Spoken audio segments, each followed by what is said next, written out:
যেভাবে মনের মানুষকে খুঁজে পেয়েছিলেন সালাউদ্দিনের বাবা নাজিমউদ্দিন আইয়ুব। সুলতান সালাউদ্দিন আইয়ুবের বাবা, তার হাতে তিক্রদের শাসনভারের দায়িত্ব, কিন্তু বিয়ের বয়স পেরিয়ে যাচ্ছে, তবুও বিয়ের নাম গন্ধ নেই।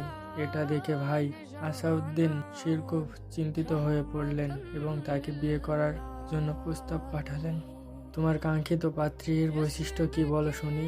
আমি একজন সুশীল স্ত্রী যে আমার হাত ধরে জান্নাতের দিকে নিয়ে যাবে, আমাকে নেক সন্তান উপহার দিবে, সেই সন্তানকে যথাযথ পালন করবে।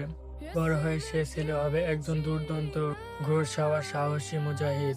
আরও বড় হয়ে যে মুসলমানদের বাইতুল মুকাদ্দাস ফিরিয়ে আনবে।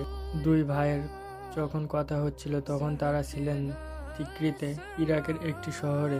বাইতুল মুকাদ্দাস ছিল ক্রুসেডরদের হাতে, কিন্তু নাজিমউদ্দিনের তো মন পড়েছিল মুকাদ্দাসে আল আকসার পণে।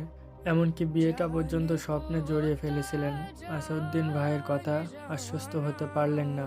তুমি যেমন কনের আশায় বসে আছো তেমনটা পাবে কিনা তোমার ঘোরতর সন্দেহ আছে। যে ইখলাসের সাথে আল্লাহকে সন্তুষ্ট করার জন্য কোনো নিয়ত করে, আল্লাহ তাকে তাই দেন। উক্ত ঘটনা কয়েকদিন পর নাজিমউদ্দিন এক শায়েকের মজলিসে বসে আছেন, কথা বলছেন। এমন সময় এক যুবতী এসে পর্দার আড়াল থেকে শায়েককে সালাম দিলেন। শায়েক সালামের উত্তর দিয়ে বললেন, তোমার জন্য যে পাত্রটা পাঠিয়েছিলাম তাকে ফিরিয়ে দিলে কেন? সে কম কিসে? আপনার পাঠানো পাত্র জ্ঞানে গরিমায় কোনো অংশেই ফেলনা নয়, রূপে গুণে পদে অর্থেও বাছার মতো নয়, তাহলে ফিরিয়ে দিলে যে?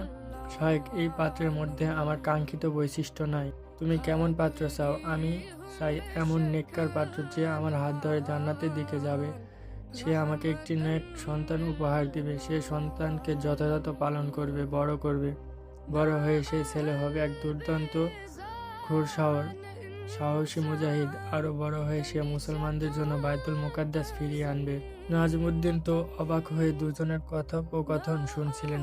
মেয়েটার শেষ কথা শুনে তিনি একেবারে বাঁকাহারা হয়ে গেলেন। দুজন সম্পূর্ণ অপরিচিত মানুষের মনের কথা এমন অক্ষরে অক্ষরে মিলে যায় কি করে? ভাবনার অতলে হারিয়ে গেলেন। হঠাৎ করে সৌমিত ফিরে পেয়ে বলে উঠলেন, শায়েক, আমি এই পুণ্যবতী মানুষটাকে বিয়ে করতে চাই। না, তা কি করে সম্ভব? এই মেয়ে আমাদের মহল্লার সবচেয়ে গরিব ঘরের সন্তান, আর তুমি হলে আমাদের ওয়ালি। নাজিমউদ্দিন শায়েক সব কথা খুলে বললেন। শায়েক সব শুনে অজান্তেই একটি আয়াত তিলাওয়াত করলেন। আয়াতের অর্থ, আল্লাহ তাআলার অন্যতম একটা নিদর্শন হলো তিনি তোমাদের জন্য তোমাদের থেকেই স্ত্রীকে সৃষ্টি করেছেন, যেন তোমরা তাদের কাছে প্রশান্তি লাভ করতে পারো।